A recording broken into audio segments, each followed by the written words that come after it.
So I don't know if everybody knows, you probably do, but the funeral for Amanda Sykes is going to be in a couple days. There's going to be a viewing tomorrow for about 4 hours. I'm going to try to make that at the end of it, but I got a pretty busy day tomorrow. And then Friday is going to be a funeral, and I have absolutely no doubt it's going to be a huge funeral because they're actually flying the flags at half-mast for her. Where in St. Clair? Yeah, because she was so important to the community. She did a lot. Like, she did a lot for my family. She did a lot for, the kids and everything with the 4-H stuff. She was a pretty incredible woman. So, anyway, we'll go ahead and we'll get started. What's wrong with Mary? She's sick? Yeah, she's got strep throat. Oh, poor thing. Yeah, she said she's recovering from it, but she was asking if we were going to have any more classes. That's the other thing is we're having class tonight, but after tonight we're going to be off until after the first of the year, and they'll announce all that stuff and everything in church. But as far as what we're going through, so last week we got through a lot of 2 Samuel. We talked about a few different things, really 2 major events that were in David's life. We kind of saw both sides of the coin, so to speak.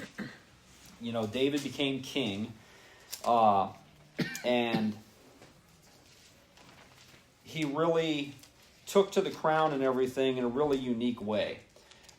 He put God first in just about everything, and we're going to see a lot of that here in this class too. He brought Mephibosheth, which is the last living relative of Saul, or in his immediate family anyway, Jonathan's son, and he was lame. He brought him into the fold and basically took care of him, gave him all of Saul's lands, gave his caretaker all of Saul's lands. We're also going to see how that story plays out if we get to it. But as David was doing great things, David messes up. The Bible tells us that in the springtime, when all the kings are going to war, David decides to sit it out, and he sits at home. And idle hands is the devil playground, and essentially what winds up happening is David one day is just bored, he can't sleep, and he's up on the roof, and he looks over and he sees Bathsheba getting ready, or just now finishing a bath and everything from her ritual purification. He sees her and he desires her, and essentially he has his servant go and get her. David will essentially, for the latter better term and everything, he will rape her. Not forcibly like holding her down, but he will rape her in the sense that he is basically saying, I am the king, and this is something that you need to do because I am the king. So then he does everything he can to try to hide the fact, because she winds up being pregnant.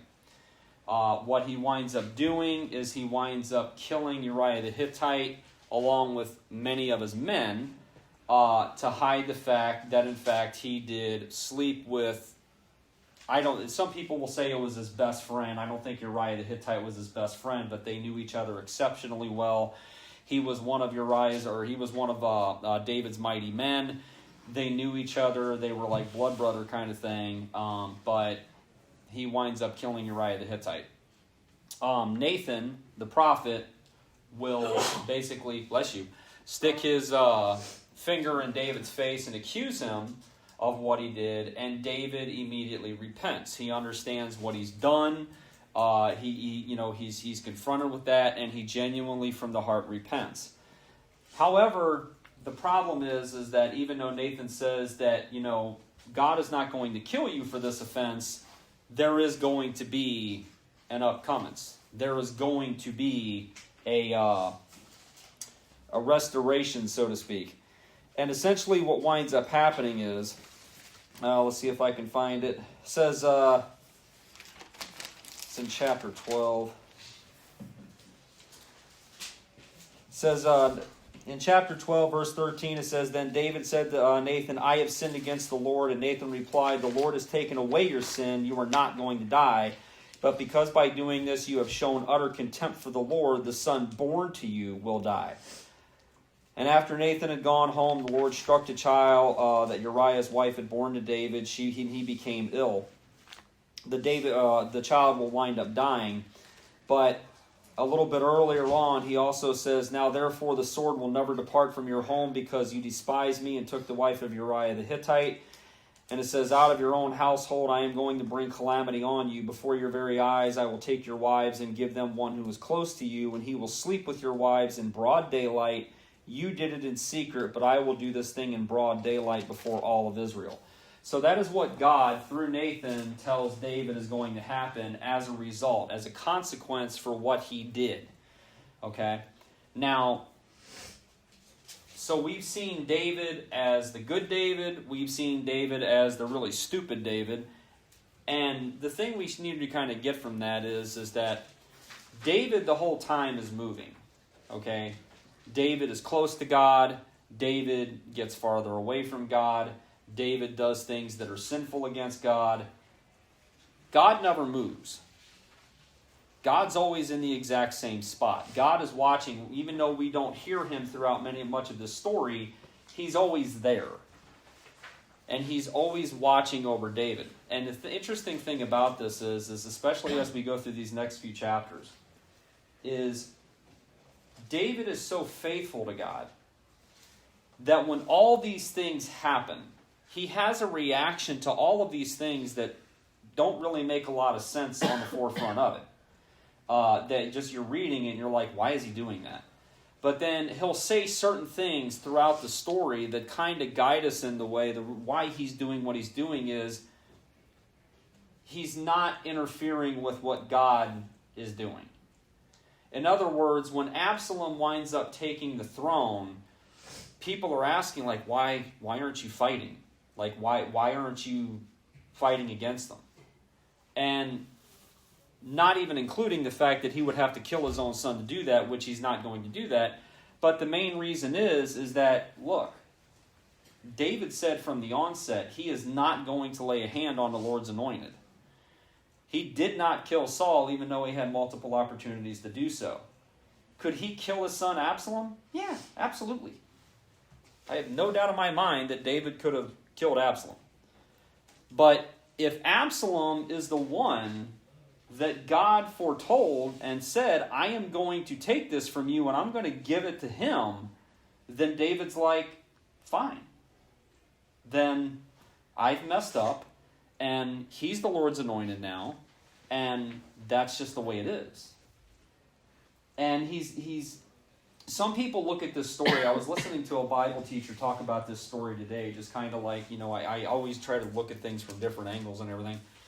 And this Bible teacher was sitting there talking about how David was giving up. And it's like, no, David's not giving up. David is giving in to God. He is submitting to God's will. Okay? He even says, maybe God will have mercy on me and allow me to go back and see the city one last time and see the ark one last time. But if he doesn't, then whatever it seems good to him, he can deal with me however he chooses. Okay, so he's not giving up in the aspect of like, oh, I don't care anymore. He's submitting to God, going, fine, I messed up, and if this is what God's punishment is for me, then it is what it is, and I am not going to try to fight that. So, at the very end of what we read last time, you had Amnon, which was David's first son. And Amnon falls in love with his sister Tamar. And he feigns being sick so that way Tamar can come and take care of him and feed him some soup and everything.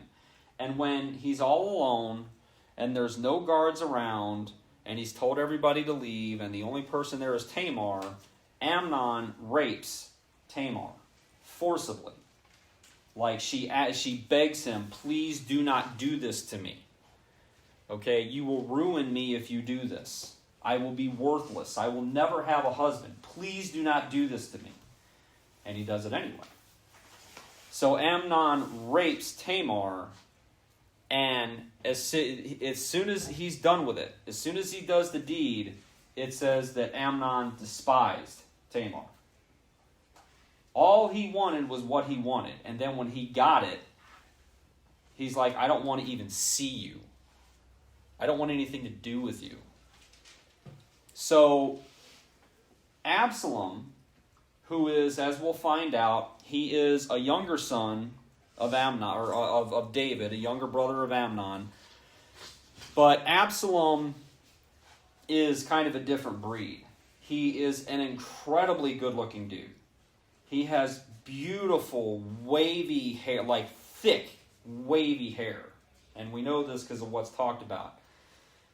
But he's got a temper. He's not like David in that regard. He's not like David as, well, I'm going to sit back and I'm going to talk to the Lord and I'm going to see what the Lord wants me to do. No, he's got the Moses in him. He gets angry and he kills Amnon. He kills his brother. And then he flees. Now, when we pick up the story in chapter 14, there's a problem. Okay? Time has passed. David misses terribly his son. But he can't necessarily just bring him back and say, oh, all is right with the world, because he's king. How can he sit there and allow that to happen and just turn a blind eye to it and then sit there and try to rule the kingdom and say, by the way, don't kill anybody? Okay? So there's a whole big kind of like hardship and kind of like difficult decisions going on in this whole story. So after Absalom kills Amnon, he flees. So it says in chapter 14, starting in verse 1, it says, Joab, son of Zeruiah, knew that the king's heart longed for Absalom. So Joab sent someone to Tekoa and had a wise woman brought from there. Tekoa is a little bit, if I remember correctly, a little bit south of Bethlehem. You can actually see Tekoa from Bethlehem. Does anybody else know? This will be a pop quiz. Does anybody else know who else from the Bible is from Tekoa? Amos, the prophet. He's from Tekoa. So it says, he said to her, pretend you were in mourning. Dress in mourning clothes and don't use any cosmetic lotions. Act like a woman who has spent many days grieving for the dead. Then go to the king and speak these words to him. And Joab put the words in her mouth. When the woman from Tekoa went to the king, she fell with her face to the ground to pay him honor, and she said, help me, your majesty. And the king asked her, what is troubling you? And she said, I am a widow, and my husband is dead. I, your servant, had 2 sons. They got into a fight with each other in the field, and no one was there to separate them, and one struck the other and killed him. Now the whole clan has risen up against your servant. They say, hand over the woman or the one who struck the brother down, so that we may put him to death for the life of his brother whom he killed, and then we will get rid of the heir as well. They would put out the only burning coal that I have left, leaving my husband neither name nor descendant on the face of the earth. And the king said to the woman, go home, and I will issue an order on your behalf. But the woman from Tekoa said to him, let my lord the king pardon me and my family, and let the king and his throne be without guilt. In other words, if you do that, you're basically advocating for somebody who murdered somebody else.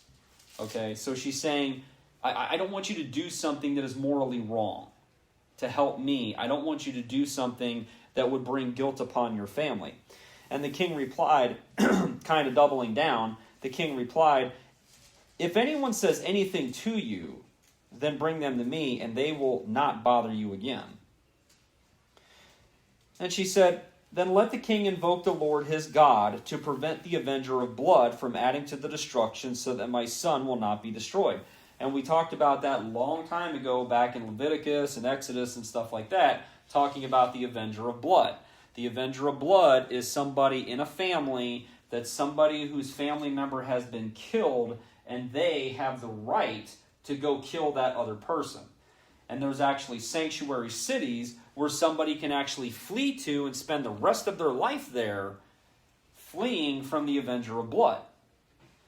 So he says, as surely as the Lord lives, he says, not one hair on your son's head will fall to the ground.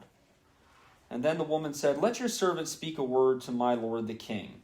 Kind of, even, she's already talking to him, but she's kind of like, let me talk to you in private here. Let me just, I need to speak to you about this one thing. And then he goes, speak. And the woman said, why then have you devised a thing like this against the people of God? When the king says this, does he not convict himself? For the king has not brought back his banished son. Like water spilled on the ground, which cannot be recovered, so we must die. But that is not what God desires. Rather, he devises ways so that a banished person does not remain banished from him.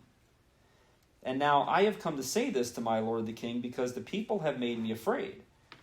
Your servant thought, I will speak to the king. Perhaps he will grant his servant's request. Perhaps the king will agree to deliver his servant from the hand of the man who is trying to cut off both me and my son from God's inheritance. And now your servant says, may the word of my lord the king secure my inheritance, for my lord the king is like an angel of God in discerning good and evil. May the Lord your God be with you. And then the king said to the woman, don't keep from me the answer to what I'm going to ask you. I'm going to ask you a question, and I want you to tell me the honest truth. Let my lord the king speak, the woman said. And the king asked, isn't the hand of Joab with you in all this? In other words, did Joab put you up to this? Because Joab knew, remember, Joab's a hard guy, okay? He's a hard dude. And we've learned a little bit about him throughout the story of David.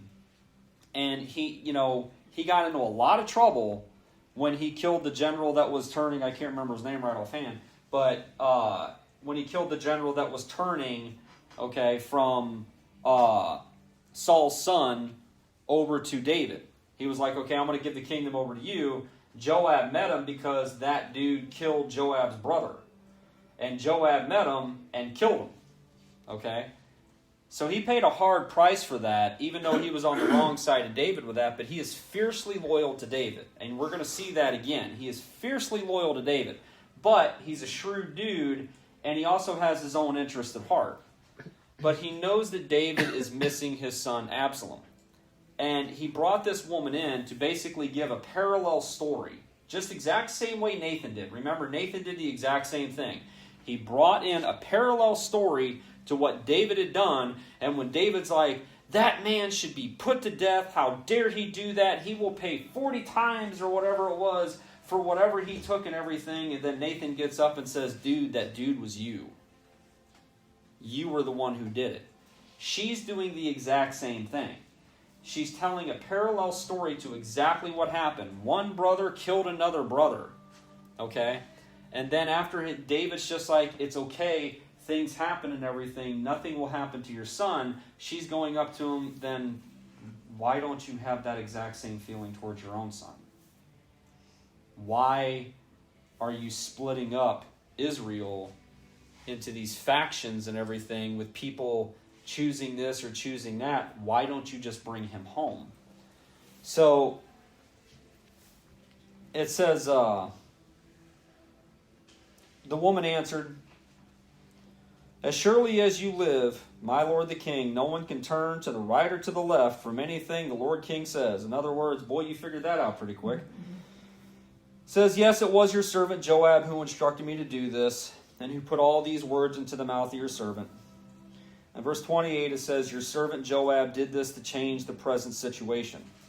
My Lord has wisdom like that of an angel of God, and he knows everything that happens in the land. And the king said to Joab, very well, I will do it. Go and bring back the young man Absalom. And Joab fell with his face to the ground to pay him honor, and he blessed the king. And Joab said, today your servant knows that he has found favor in your eyes, my lord the king, because the king has granted his servant's request. And then Joab went to Geshur and brought Absalom back to Jerusalem. But the king said he must go to his own house. He must not see my face. So Absalom went to his own house and did not see the face of the king. Well, why? Because David hated him or something like that? No, it's because, in other words, yes, I will allow him to come back. I will allow him to come back. But I cannot reinstate him. Okay? I will allow him to come back home to Jerusalem, where his land is, where his family is, and such like that. But I cannot reinstate him to the point where he was, where he is a son of mine that is going to one day possibly be king. Okay? He's committed murder. Now, here's the thing. Okay? And this is where when we go through this story and we start really kind of diving in. And that's really what we need to do in this story, is not just read it, but kind of know the characters, know how they act, know how they think. There's a reason why Absalom is so absolutely irritated with his father, okay? And it's because he even says in everything, I am not guilty. What does he mean? He's not guilty. Of course he did what he did. But here's the thing. After everything that we've seen David do, does anybody here think that David wouldn't have done the exact same thing? Yeah, David would have done the exact same thing. Okay? There's no doubt in my mind. Not out of anger, but just, anger definitely would have been a part of it, but just out of sheer, justice. What he did was wrong. Okay? He raped his own sister. So Absalom knows this. Absalom knows his dad. And the reality is, and we kind of talked about this last week, why exactly is it that any of this stuff actually happened? Why did Amnon rape Tamar? Okay, it's because look who their father is. Okay? Everybody in that kingdom knew that he raped Bathsheba. Was it any mystery whatsoever that all this stuff happened? You think this wasn't whispering throughout the castles that would eventually make its way back home to the people that worked in the castles? No, of course, everybody knew what was going on. And the children of David, this is why I say he's a horrible dad. It's not that he didn't love his kids. He absolutely loved them. But when it comes to actually being an example for them, he was horrible. This is what they were raised with. And he was also a dad that was, indulgent. He never walked up to one of his kids and said, dude, why are you doing what you're doing? You're not supposed to act this way. He wasn't that kind of a dad. He never walked up and said, this is how you're supposed to act. You're a prince. You're a son of a king. He never did that. He basically just let them be whatever they were going to be. And so this is what wound up happening because of all that.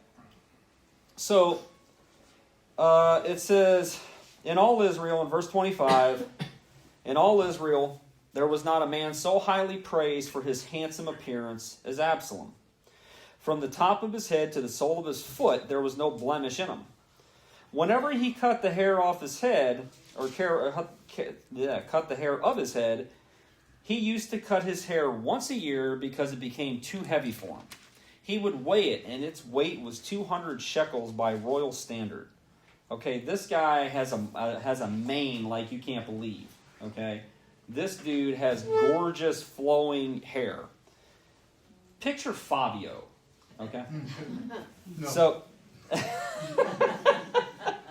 probably with dark hair though. It says 3 sons. Now remember this verse because this is going to come up later, and most people will miss it. 3 sons and a daughter were born to Absalom. His daughter's name was Tamar, and she became a beautiful woman. After his sister, huh? After his sister. Remember, it says after she was raped, she went to live in the home of Absalom, and she was a desolate woman. She was never the same after that. She never married. She never had a family. She was desolate. Okay? Her soul was crushed by what happened. And Absalom cared for her. And you can imagine in everything that, when he has this baby girl, he takes this baby girl into there and he says, look at my daughter. I've named her Tamar after you. To try to give her some kind of joy.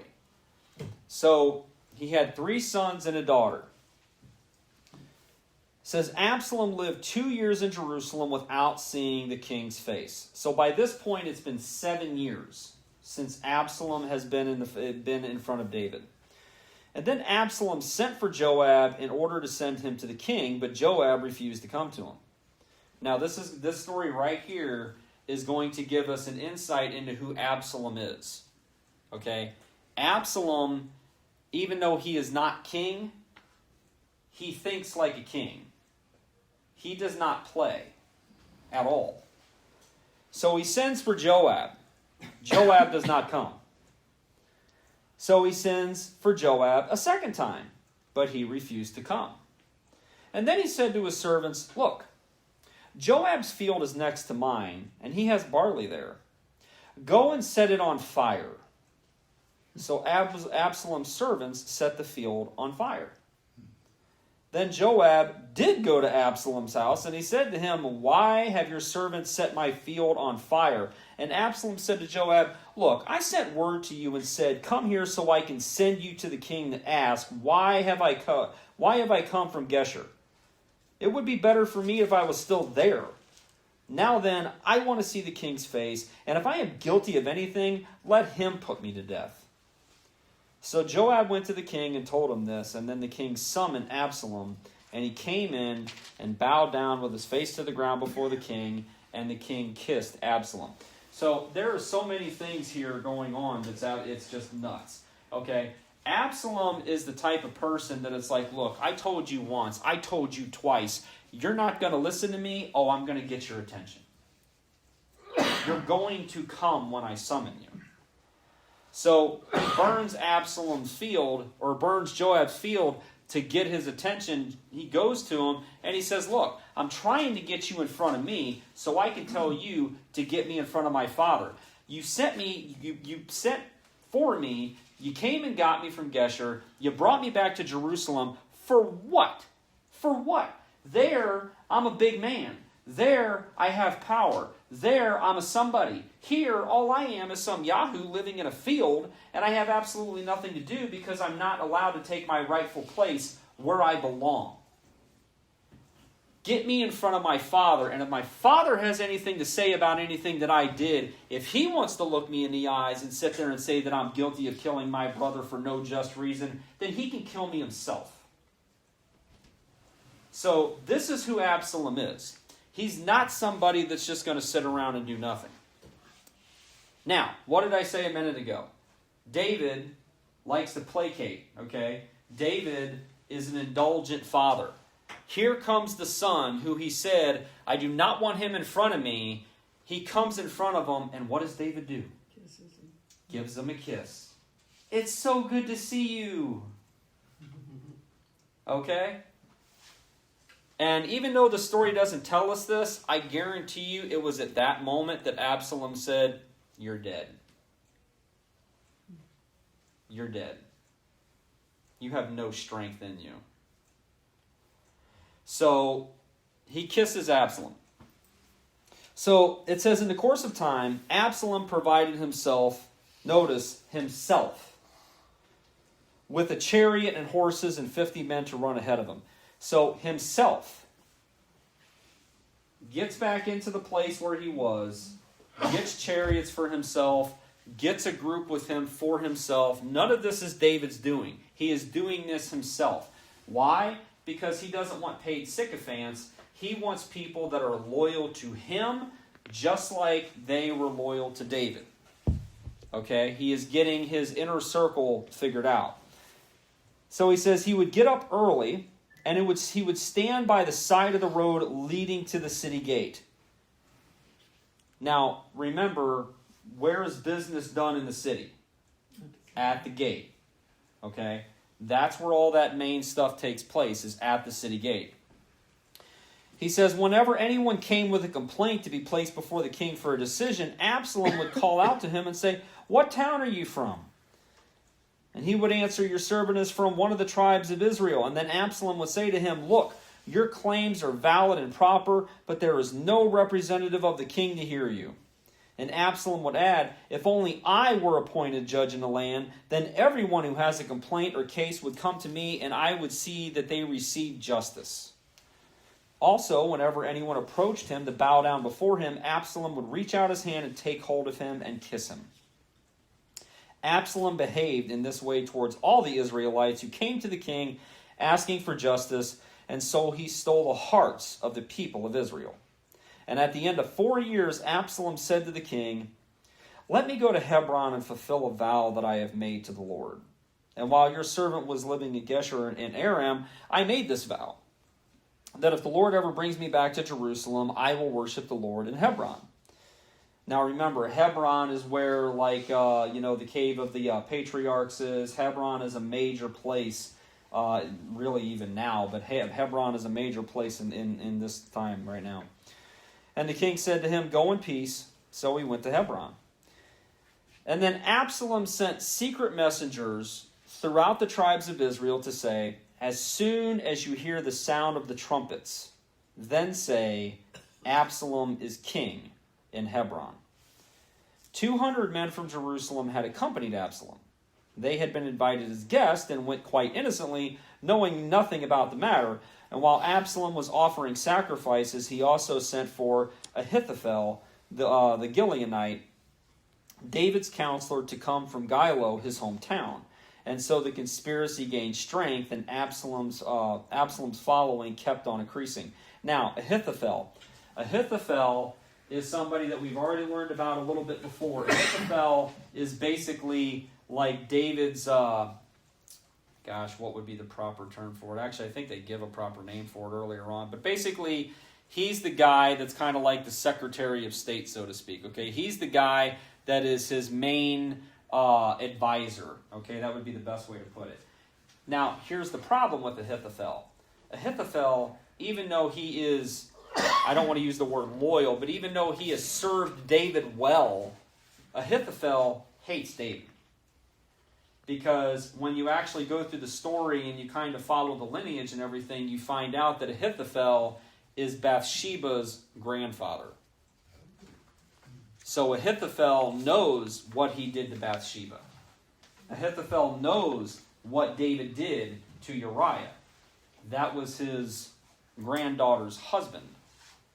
He hates David. So, he was looking for revenge? Oh yeah. That's what I thought. Yeah. So when the opportunity comes up that Absalom is going to usurp David, Absalom knows about the bad blood between Ahithophel and David. And he says, "Why don't you come on over here?"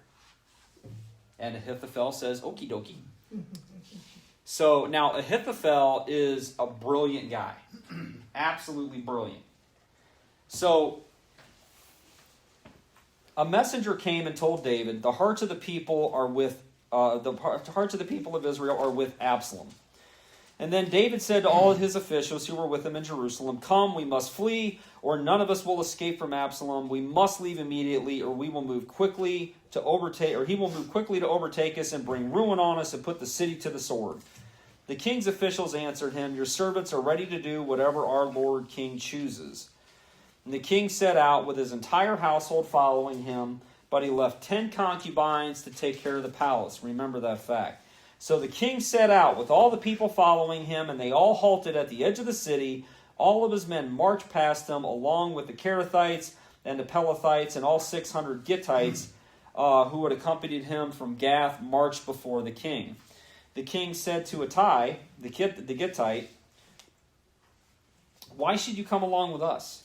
Go back and stay with King Absalom. You are a foreigner, an exile from your homeland. You came only yesterday." Not literally, but I remember like it was yesterday when you came to me. "You came only yesterday, and today I make you wander about with us, when I do not even know where I'm going. Go back and take your people with you. May the Lord show you kindness and faithfulness." But Ittai replied to the king, "As surely as the Lord lives, and as my lord the king lives, wherever my lord the king may be, whether it means life or death, there your servant will be." And David said to Ittai, "Go ahead, march on." So Ittai the Gittite marched on with all of his men and the families that were with him. So you can see this absolute divide going on here in the kingdom. Okay, there are people that are incredibly loyal to David, and there are people that are loyal to Absalom. Okay, but this is in this part of the story. This is where most people kind of get tripped up, because again, they're just kind of reading the story and they're sitting there thinking about all the things that we've known about these characters.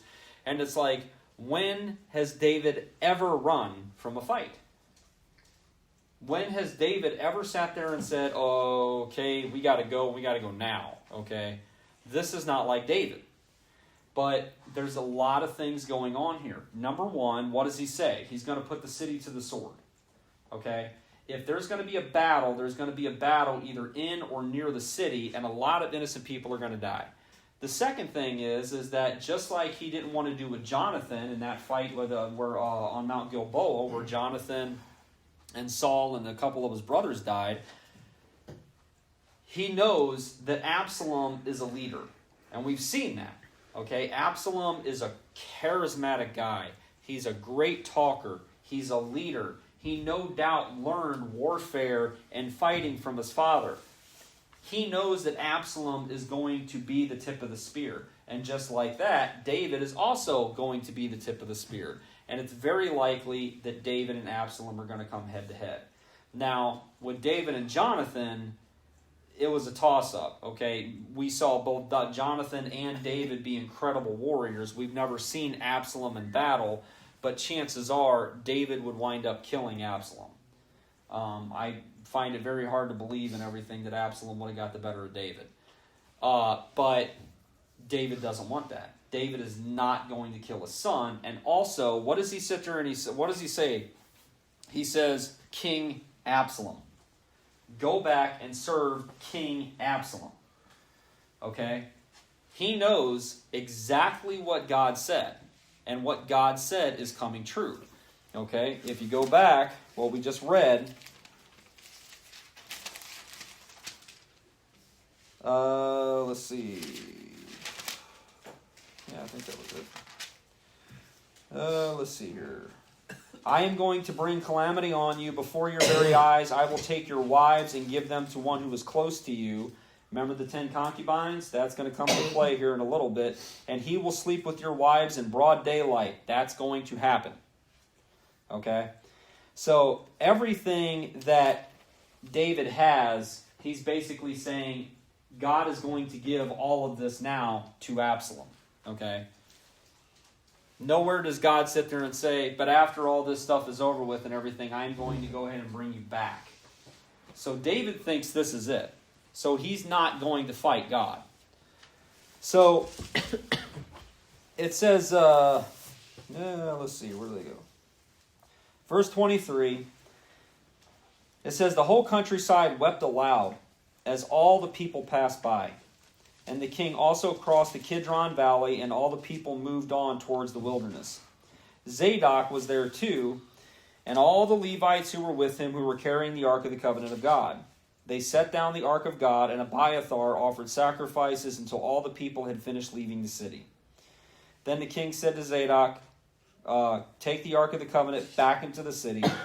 If I find favor in the Lord's eyes, he will bring me back and let me see it and his dwelling place again.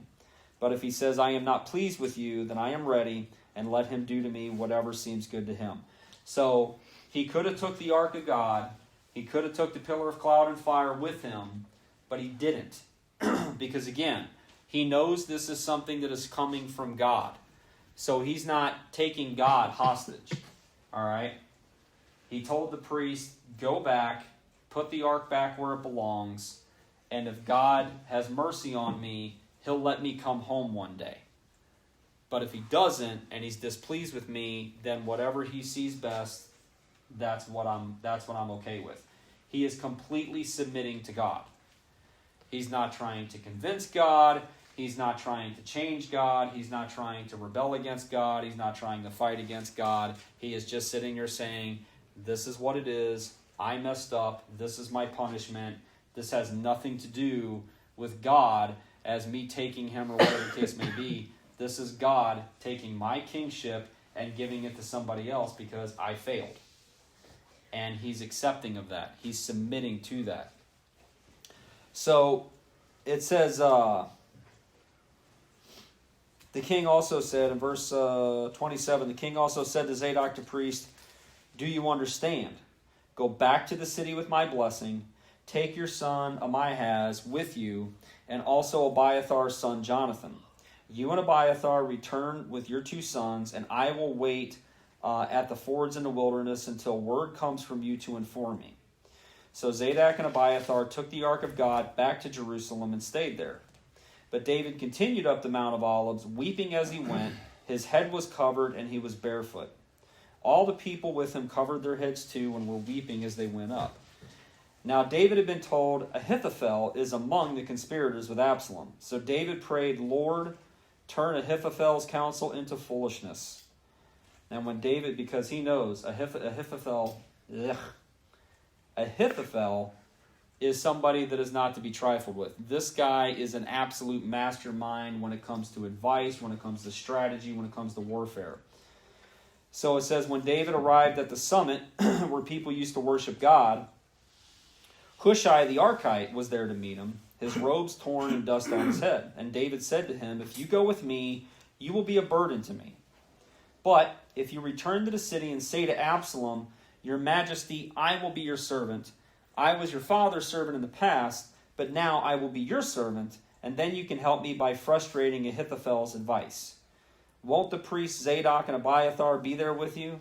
Tell them anything you hear in the king's palace. So their two sons, Ahiahaz, son of Zadok, and Jonathan, son of Abiathar, are there with them. Send them to me with anything you hear. So Hushai, David's confidant, arrived at Jerusalem as Absalom was entering the city. So just so he knows what's going on, not so he can retake the city, but just so he knows what's going on, he sends Hushai in there to try to confuse Absalom when it comes to this advice. Okay? Absalom is going to have these two men as counselors, and David has one of them essentially as a spy that's going to try to push back against Ahithophel's advice, and also anything that he sees and hears, he will go tell the priest. The priests are loyal to David, and they'll get word back to David. And again, this isn't so that way David can one day take the kingdom back. It's so that way he knows when they're coming, where to be, where not to be, because Absalom's coming for David. This isn't, okay, I've got the city now and everything, and now I'm king. He's coming for David. He wants David dead. Has anybody here ever seen The Godfather? Okay. I'm almost positive, I can't prove this, but I'm almost positive that The Godfather was actually fashioned off of the story of King David. Okay? Because it's exactly the same. Even some of the characters and everything are basically the same. But essentially, what's going on here is at the very end of The Godfather, when you see Michael Corleone and everything getting, he's in the church, and he's, having the prayers put over him and all this kind of stuff because he's getting ready to become the Godfather. If I've been 20 years since I've seen the movie, but basically around that same time, kind of as music is playing and everything, you see all the people that were that could challenge him, okay, and they're all getting bumped off, okay. That's exactly what happens in this story. Matter of fact, that's literally exactly what happens when Solomon becomes king. When Solomon is ready to become king, David is on his deathbed, and he tells Solomon, if you are going to survive as king, kill this person, and this person. Guess who one of the people are? Joab. He says, kill Joab, because Joab will kill you. He will kill you and take over. Kill Joab. Now, this is somebody that's fiercely loyal to David. But David knows that if Joab is in the picture, Joab is going to deal with Solomon and wind up taking control. And he tells him, kill Joab. And it's the same thing. Basically, anybody that could be a threat to you, anybody that could take this over, anybody that could get to you, kill them. And kill them quick and end it. So that's what's going on here with Absalom. He knows Absalom is coming for him. So chapter 16 says, when David had a short distance between the summit, there was Ziba, the steward of Mephibosheth, waiting to meet him. He had a string of donkeys saddled and loaded with 200 loaves of bread, 100 cakes of raisins, 100 cakes of figs, and a skin of wine. And the king asked Ziba, why have you brought these? And Ziba answered, the donkeys are for the king's household to ride on, and the bread are for the men to eat. and the bread and fruit are for the men to eat, and the wine is to refresh those who have become exhausted in the wilderness. And the king then asked, where is your master's grandson? And Ziba said to him, well, he is staying in Jerusalem because he thinks, today the Israelites will restore me to my grandfather's kingdom. And then the king said to Ziba, all that belonged to Mephibosheth is now yours. I humbly bow, Ziba said. May I find favor in your eyes, my lord the king. Now, I'm only going to tell this part of the story because I don't think we're going to get there, and it's going to be a few weeks before we come back. This was all bull. This is not what was actually going on. We find out after all this story is over with, after the whole thing with Absalom is over with, we see Mephibosheth. And he comes to David, and David's just like, I thought you were like in Jerusalem. And basically what he tells him is that no, what happened is Ziba, my servant, went behind my back and came to you. So basically Ziba right now, his servant is basically saying, oh, that guy, he's in Jerusalem because he thinks Absalom is going to give him everything. And, but I brought this for you and you guys and everything, to take care of you. He's trying to get in good favor with David. When the reality is, and I'm sure he's probably doing the same thing with Absalom, the reality is that he's actually lying. And Mephibosheth is actually incredibly loyal to David. Okay? So we'll actually see that at the end of the story, how that plays out. But this right here is a lie. He's basically trying to get the better hand and trying to own everything that Mephibosheth owns, which, in fact, he winds up doing anyway. But we'll see that. Like I said, I don't know if we're going to get to it or not. But it says, as King David approached Bahiram, I guess, a man from the same clan as Saul's family came out from there. So this isn't Saul's family member. This is a clan member. His name was Shimei, son of Gera, and he cursed as he came out. He pelted David and all the king's officials with stones, though all the troops in the special guard were on David's right and left. As he cursed Shimei, said, "Get out, you murderer, you scoundrel! The Lord has repaid you for all the blood you shed in the household of Saul, and in whose place you have reigned. The Lord has given the kingdom into the hands of your son Absalom. You have come to ruin because you are a murderer." And then Abishai, son of Zeruiah, said to the king, "Why should this dead dog curse my lord the king? Let me go over there and cut off his head." Sounds like a good deal. Yeah. But the king said, and again, this is where David's mind is. But the king said, "What does this have to do with you, you sons of Zeruiah? If he is cursing because the Lord said to him, 'Curse David,' who can ask, 'Why do you do this?'" David then said to Abishai and all his officials, "My son, my own flesh and blood is trying to kill me. How much more then this Benjamite? Leave him alone, let him curse, for the Lord has told him to. It may be that the Lord will look upon my misery and restore to me his covenant blessing instead of his curse today." So David and his men continued along the road while Shimei was going along the hillside opposite of him, cursing as he went and throwing stones at him and showering him with dirt. Then the king and all the people with him arrived at their destination exhausted, and there he refreshed himself. Can you imagine that? Just going along, and this guy the whole time is just flinging stones at him and throwing dirt, all the while knowing one of these soldiers can literally just lop off his head at any moment. But David's just like, no, this is what God called him to do. This is just another part of my punishment. And here's the thing. I don't want anybody to get this idea that what I'm saying is that when something bad happens to you, the first thing you should say is well, obviously I deserve this, okay? No.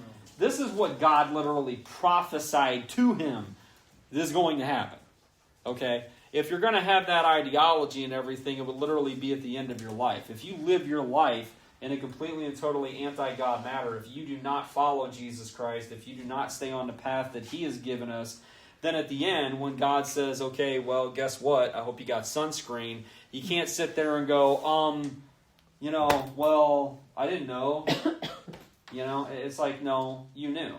Okay? God prophesied it thousands of years ago. It's on Twitter and everything else, okay? You can't sit there and tell me, at least in this part of the world, you've never heard the name of Jesus Christ. Okay? So you had your choice. You made it.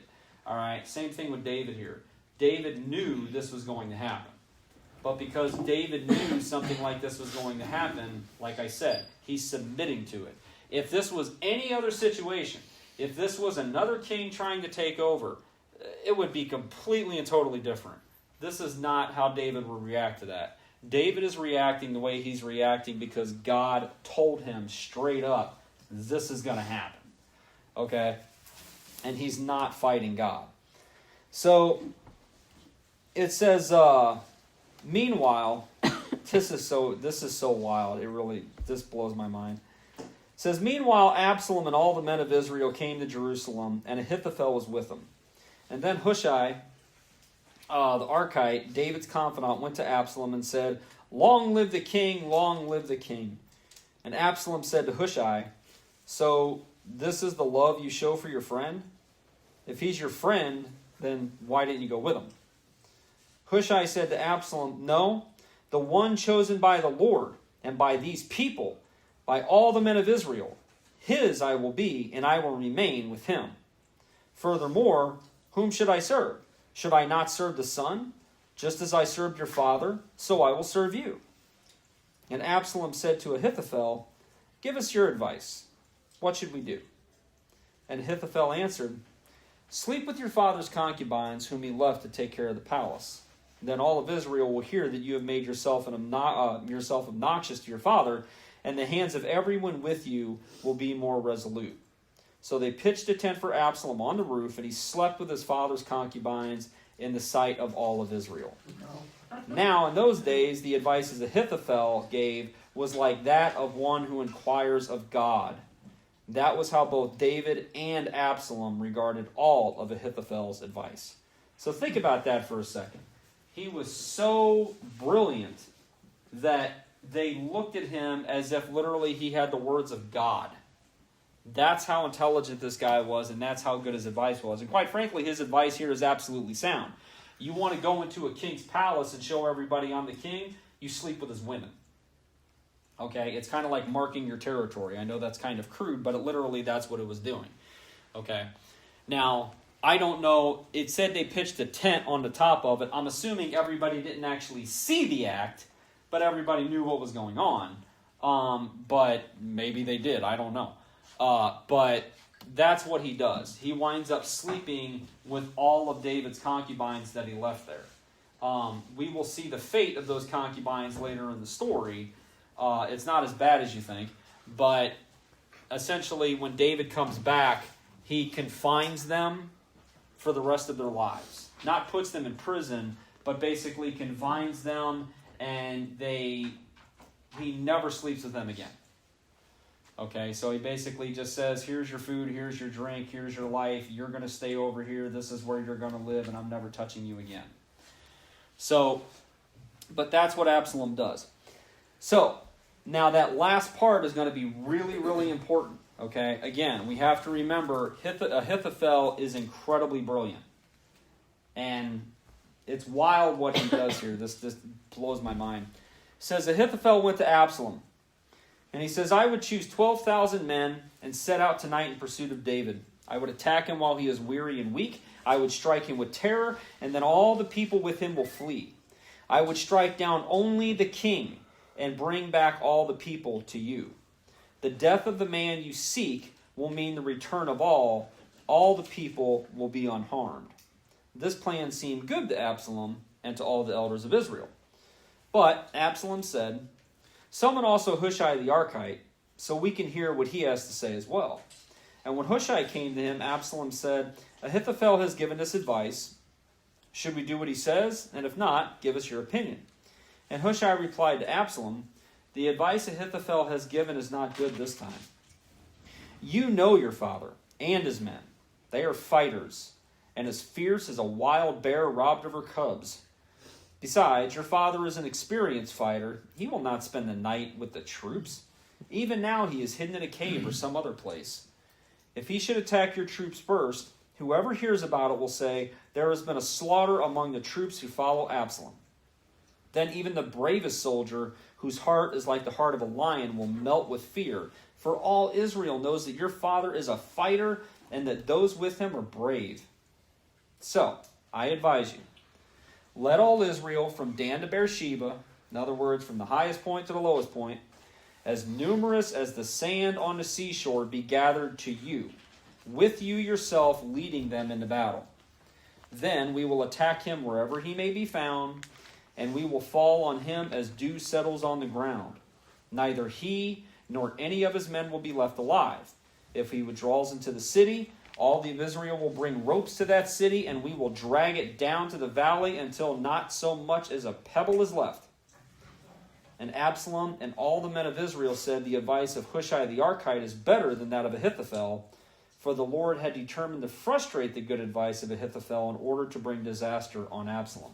Now think about this for a second. So Absalom says, gather 10,000 men, or 12,000 men, which really sounds like it's an incredible amount, but it's really not. Grab a small group of guys, go in there and be like an arrow, okay? And you're going to focus on one guy. You're going to kill the king, okay? You're going to kill David. And when that happens, everybody's going to flee, and then eventually everybody's going to come back. And then you're going to have all of David's forces, and the problem is going to be gone, okay? Whereas Hushai says, no, that's not a good idea.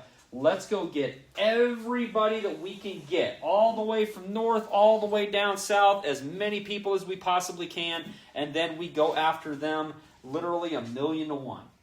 Okay, we're going to wipe them off the face of the earth, every single one of them.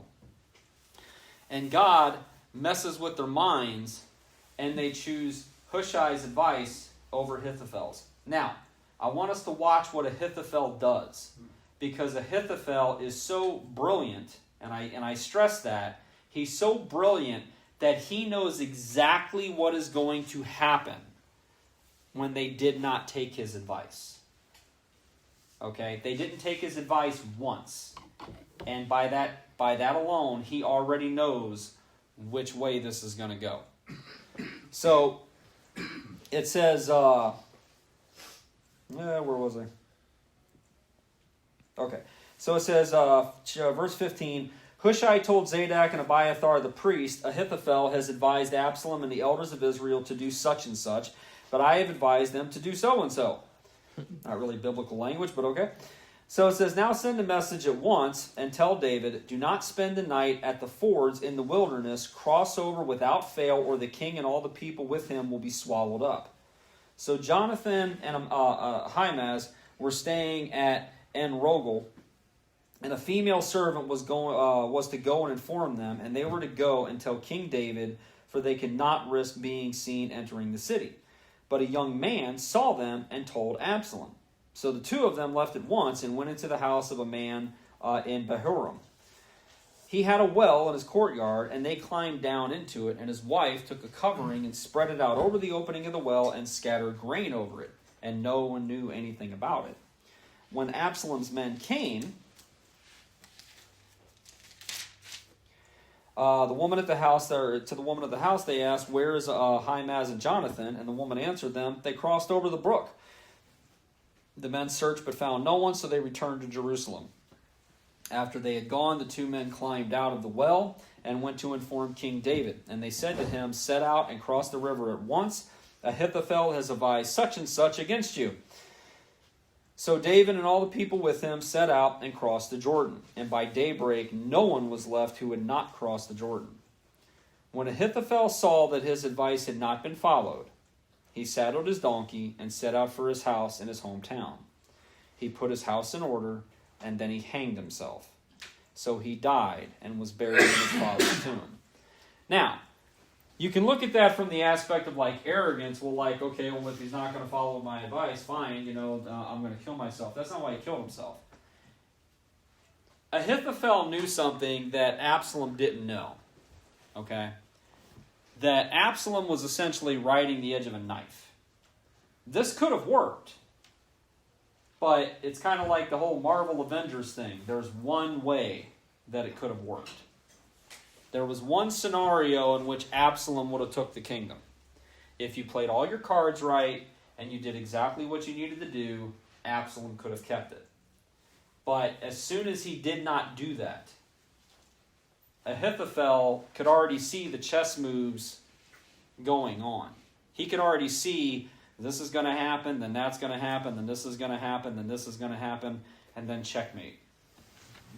And as soon as he could figure that out in his own head, he knew that David was going to wind up taking the kingdom back. And when David winds up taking the kingdom back, Ahithophel is going to be labeled as a traitor. So Ahithophel can already see the pieces in motion, and he goes and he ends it. So, like I said, you almost have to be fascinated with how smart he is. Because, like I said, even like the Bible said and everything, they looked at his advice as one looks upon somebody who was in communication with God. The dude was never wrong. Okay? He was somebody that could see the chess moves of life. And that's really what it is. He could just see the practical implications of everything. You do this, this will happen. That happens, this will happen as a result. That happens, this will happen as a result. Okay? He knew that he had to go after David, and only David. He had to cut off the head of the dragon, and everything would have been fine. Okay? But as soon as the other plan came into place, Ahithophel knew this isn't going to work. And now David's going to win. David is going to take back the kingdom. Brian, do you know if in Jewish culture was suicide a shameful thing? So I think in most cultures it is. But as far as like in Jewish culture and everything, I don't know. I'm not going to sit there and say that I'm an expert on it. I have a book that I could read that I could probably tell you. But Oh, it's Jerry. yeah, he'll know. I shouldn't have said that. I'm sorry. But yeah, no. The thing is that you would automatically assume and everything that when somebody commits suicide, at least in the manner that is described, especially by several people in the Bible, it's usually out of disgrace. Yeah. In this particular situation and everything, obviously you wouldn't call it self-preservation and everything, but it was basically like I'd rather go out my way than his because I know when David gets a hold of me, this is going to be bad. Obviously the most famous person that killed himself in the Bible and everything was Judas. Judas winds up hanging himself, and there's a lot of people that have a lot of ideas on why exactly he did that. I've said this before, not to get off on a tangent about it, but I've said this before, but as many times as I've taught that story, and as many times as I've researched into Judas and really tried to figure out what was going on in his head, I have to honestly say, and I'm kind of almost ashamed to say this, the one that actually gave the absolute best reason for it was the chosen. Is when Judas was in there and everything, and they sat there and they said, clearly you don't believe. And he says, oh, I believe. And then they say, well, why are you doing this then? And then he kind of stops and looks at him and says, and he's like, maybe because I don't believe enough. And I think that really is probably the best explanation for it. He did believe in Jesus Christ, but the problem is he didn't believe enough. And we can kind of see that. And the reason why I think that's probably one of the best explanations is because we see that mirrored in so many people today. There are many people out there that believe in Jesus, but do they believe in Jesus enough to do something about it? And I think that's what was going on there. It's not that he didn't believe that Jesus was the Son of God. It's that he believed that what he was doing was the right thing. And then when that thing did not go well, he hung himself. He threw the money back, and he's just like, I've done this to an innocent man. This wasn't what I wanted. So, but again, that's going to be one of those things that are debated for all time. The one thing that I don't understand why it's debated is I don't understand why people debate whether or not Judas is in heaven. Like, I've heard that debate. Like, even Judas is in heaven. It's like, no, I'm pretty sure he's probably not. And if for no other reason than Jesus Christ himself saying it would have been better for him never to have been born. Okay, that's a pretty steep comment coming from the Son of God when he looks at somebody and he's just like, dude, it just would have been better if you weren't even ever here, because this is not going to go well. I don't think he was just talking about him hanging himself. So, which, by the way, did we talk about this last week? And I don't want to get off on a tangent or not, but I think we talked about it in the hall. It was me and Todd. And has anybody heard this whole thing about Kirk Cameron with the annihilationism and stuff like that? Okay, so I'll talk about this for a few minutes, and then I'm not going to get off on a tangent on it. But Kirk Cameron said something in a podcast, okay? And he basically said something that to the effect of is that he is, and people are misquoting him like crazy, but essentially what he said is that, you know, most people believe in eternal punishment, okay? But he's starting to really kind of dive into annihilationism, all right? Now, people are jumping on this like hot rock, and they're just like, he's a false prophet. He's teaching, that he's teaching the wrong thing. He's not really a Christian. Just all this stupid stuff. So, does everybody understand, in case you guys do see this, what the difference between eternal punishment and annihilationism is?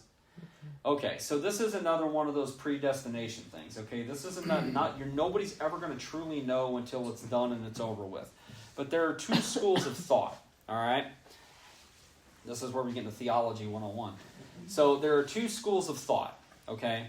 You have the thought that when you are put into the lake of fire, okay, Hades and everything else is put into the lake of fire, that you are going to be tormented, and that your eternal punishment will be just that. It is eternal.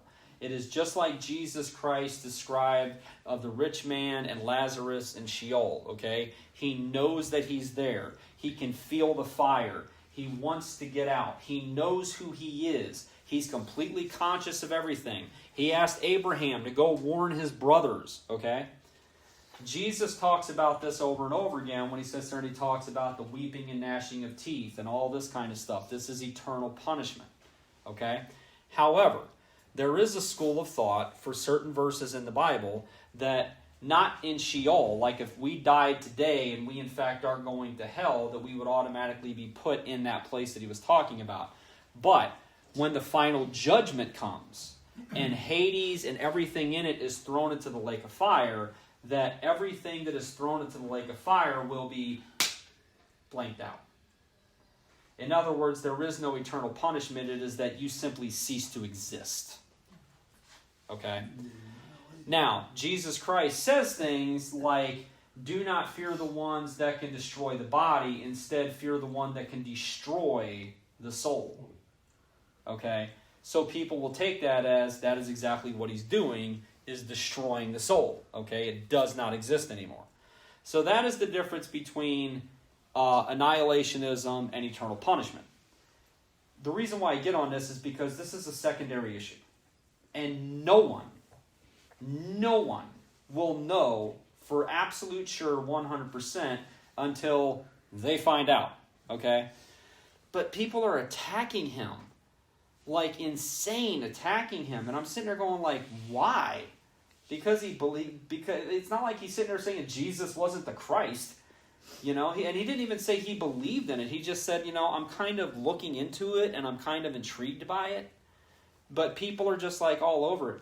I only say all this to say that whenever we come across these kind of situations, whenever we see these differences in opinions and everything about theological issues, learn to categorize them, okay?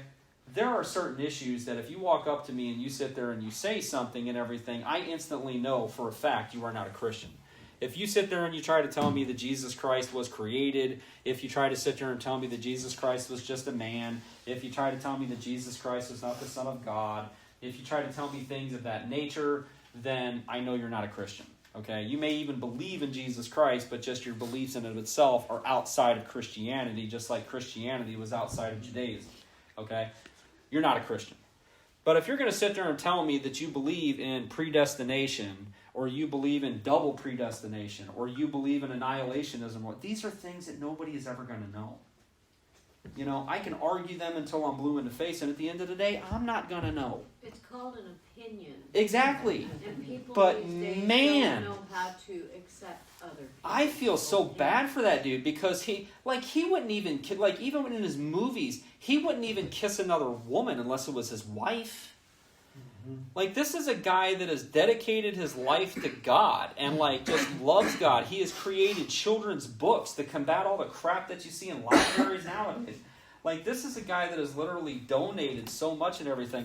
And because he says the phrase, I'm kind of leaning into that and I'm intrigued by that, it's like, boom! Like, they're sitting there calling him a heretic. And I'm like, what? So anyway, I didn't know if you guys have heard about that. I've been seeing it a lot, but I know obviously I probably travel in different circles, but it's just crazy and everything. So if you guys are ever attacked like that, I just want you to understand that, because I've been attacked like that. It doesn't bother me none, but just understand there are certain things that no matter how much you study this, I don't care how much you study this. There is a reason why these things have literally been debated by people that have given their entire existence to God for over 2,000 years. It's because we don't know. We can have an opinion. It can even be an educated opinion. But we don't know. So to sit there and turn on our brothers for those kind of issues, it just doesn't make any sense. But anyway. Okay, where was I at? Absalom's death. Absalom's death. Okay, so Absalom's going to die now. So it says, David went to Mahanaim, and Absalom crossed the Jordan with all the men of Israel. Absalom had appointed Amasa over the army in place of Joab, and Amasa was the son of Jether, an Ishmaelite, who had married Abigail, the daughter of Nahash, which means snake, the sister of Zeruiah, the mother of Joab. The Israelites and Absalom camped in the land of Gilead.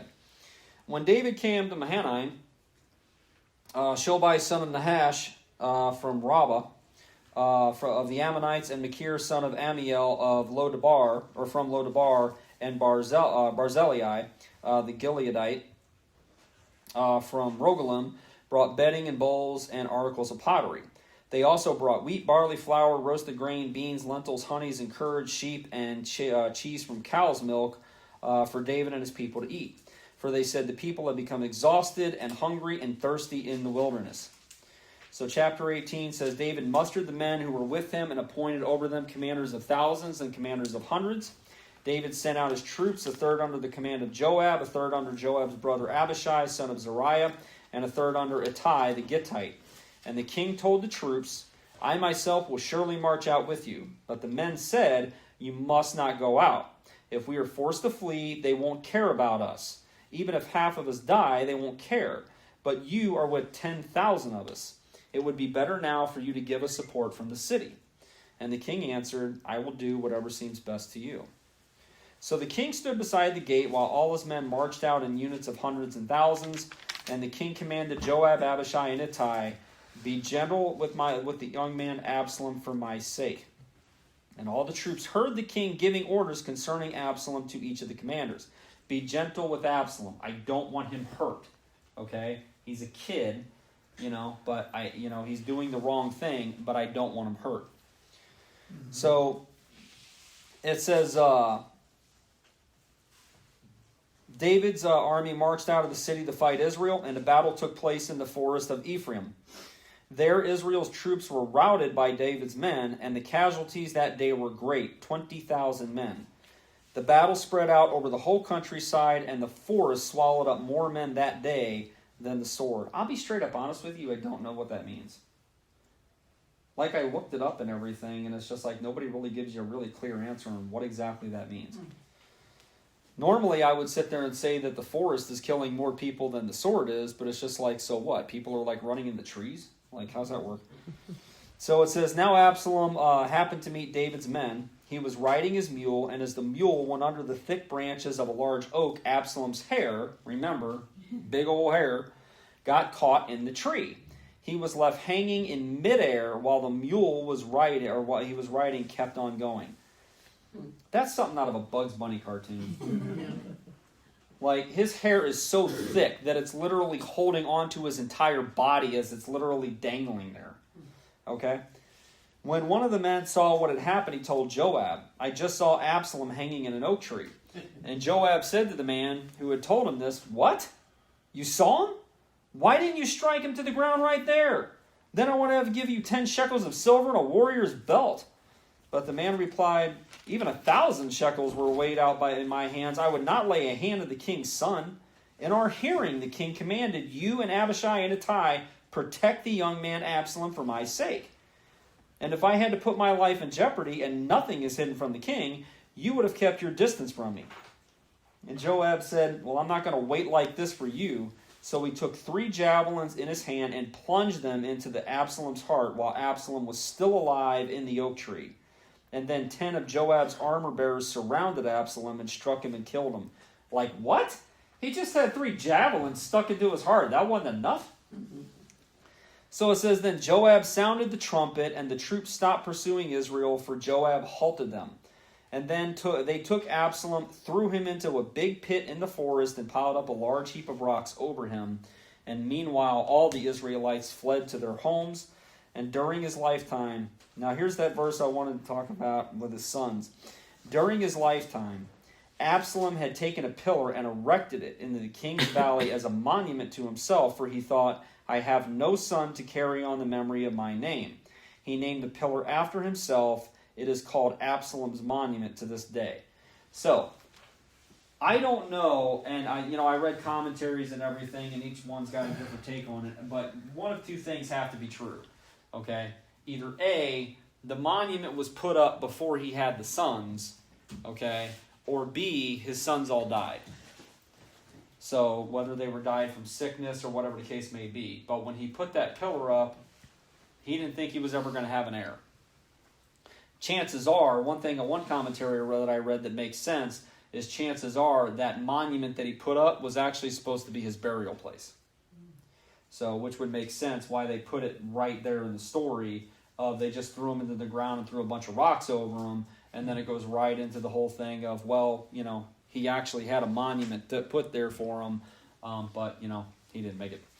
So, it says, Now Ahimaaz, son of Zadok, said, Let me run and take the news to the king that the Lord has vindicated him by delivering him from the hand of his enemies. You are not the one to take the news today, Joab told him. You may take the news another time, but you must not do so today, for the king's son is dead. And then Joab said to a Cushite, Go tell the king what you have seen. And the Cushite bowed down before Joab and ran off. Can you imagine that? No, I can't let you do this. The king's son is dead. He turns around to another guy. You go tell him. So it says, Ahimaaz, son of Zadok, again said to Joab, Come what may, please let me run behind the Cushite. But Joab replied, My son, why do you want to go? You don't have any news that will bring you a reward. And he said, Come what may, I want to run. So Joab said, Run. And then Ahimaaz ran by the way of the plain and outran the Cushite. While David was sitting between the inner and outer gates, the watchman went up to the roof of the gateway by the wall. As he looked out, he saw a man running alone. And the watchman called out to the king and reported it. And the king said, If he is alone, he must have good news. And the runner came closer and closer. Then the watchman saw another runner, and he called down to the gatekeeper, Look, another man is running alone. And the king said, He must be bringing good news too. And the watchman said, It seems to me that the first one runs like Ahimaaz, son of Zadok. He's a good man, the king said. He comes with good news. And then Ahimaaz called out to the king, All is well. And he bowed down before the king with his face to the ground and said, Praise be to the Lord your God. He has delivered up those who lifted their hands against my lord the king. And the king asked, Is the young man Absalom safe? And Ahimaaz answered, I saw great confusion, just as Joab was about to send one of the king's servant and me, your servant, but I don't know what it was. And the king said, Stand aside and wait here. So he stepped aside and stood there. And then the Cushite arrived and said, My lord the king, hear the good news. The Lord has vindicated you today by delivering you from the hands of all those who rose up against you. And the king asked the Cushite, Is the young man Absalom safe? And the Cushite replied, "May the enemies of my lord and the king and all who rise up to harm you be like that of that young man." And the king was shaken, and he went up to the room over the gateway and wept. And he went and he said, "Oh, my son Absalom, my son Absalom, if only I had died instead of you. Oh, Absalom, my son, my son." So he goes and he tells David the news, but he doesn't tell David all of the news. Did he know that Absalom was dead? Yeah, he knew. He was going to let the other guy tell him. So the Cushite tells him, and this is going to become a problem, and we'll probably leave it till next week and everything, or next time we come. But this is going to be kind of a problem, but David is going to basically go into this like deep, dark despair, and he's weeping and he's mourning for his son until Joab gets in his face. And Joab basically tells him, "You would have rather him lived and we all died. We all went out there to give you back your kingdom. We won. And the only thing you care about is that your son who tried to kill you is dead." And he tells him, he says, "Get out there and encourage the men, because if you don't, no one will be here by nightfall. We're not doing this." So he really, sticks it hard to David. And I understand that David and everything is upset. That's his son. That's not his only son to die. It's an upsetting thing. I have absolutely no doubt. But you also have to come to the realization that if you didn't kill Absalom, Absalom was going to kill you. His son took his kingdom, took his concubines in broad daylight, was trying to kill him and all of his men. Sooner or later, you got to take the boy out to the woodshed. And that's exactly what happened. But again, this is where Joab kind of comes into play. And honestly, it happens so often. And this is the reason why David tells Solomon, you have to kill Joab. Because Joab is fiercely loyal to David, but he's fiercely loyal to David on his own terms. Okay? He will never betray David. But just because David says to do something, Joab will kind of look at that and go, well, I know that's what you want, but this is what you actually need. I'm going to do what's needed to be done, whether you like it or not. So Joab is not somebody that is just going to blindly follow the king's orders. And he knows that. And when Solomon gets up there, you have to remember, again, the dynamics of the characters you're talking about. David was a warring king. David fought all his life. David was the one that took out the Philistines. David took out Goliath. David was the one that took Jerusalem back from the Jebusites. David was a warrior king. Solomon never has a battle in his life. Okay, he doesn't have to. It's all taken care of. He basically deals with everything diplomatically, and he marries a bunch of women, and he makes everybody part of his family, and his kingdom grows, and his wealth grows, and all that kind of stuff. He wouldn't know what to do with somebody like Joab. So he tells him, kill him. Because he's not going to listen to you, he's not going to follow you, and chances are, if you get in his way, he's going to kill you. So get rid of him. So this story, believe it or not and everything, is a lot, really a lot about Joab, not just about David. And it really is about, like when you really get into the dynamics of these characters and everything, it's really wild. Because honestly, I'll be straight up honest with you and everything. If I was in these kind of situations, I'm not saying that I'm bloodthirsty like the guy by any stretch of the imagination, but I just know me. I'm not somebody that's going to take orders blindly. And, that's kind of, caused trouble for me in the past with, jobs and stuff like that. I'm a lot like Joab. I'm a lot like, look, give me the end goal here. I'll get to it myself. I don't need step-by-step instructions on how to do this. So, and Joab's a lot like that. He's really, look, I know what the end goal is here. Yeah, I know you wanted your son alive and safe and everything, but at the end of the day, that's not going to work for anybody. He needs to die. Okay? It's just a fact. It's just a reality. You're not thinking with your head. You're thinking with your heart. So, anyway, we'll stop there. We'll start up at 19. Huh? Did David know who killed him? Yeah. Yeah, no, and all that stuff always comes out. Like I said, when he killed the general before, for whatever reason his name escapes me, but when he killed the general before, whenever Joab acts out in the way that he does, and he's going to do it again. It's going to happen again. Asam, or what's his name? The one that was put in charge. Crap, where'd he go? His name is Asama or something like that.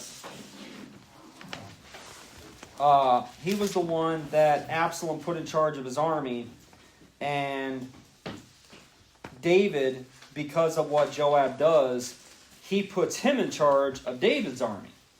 In other words, he gives him Joab's job.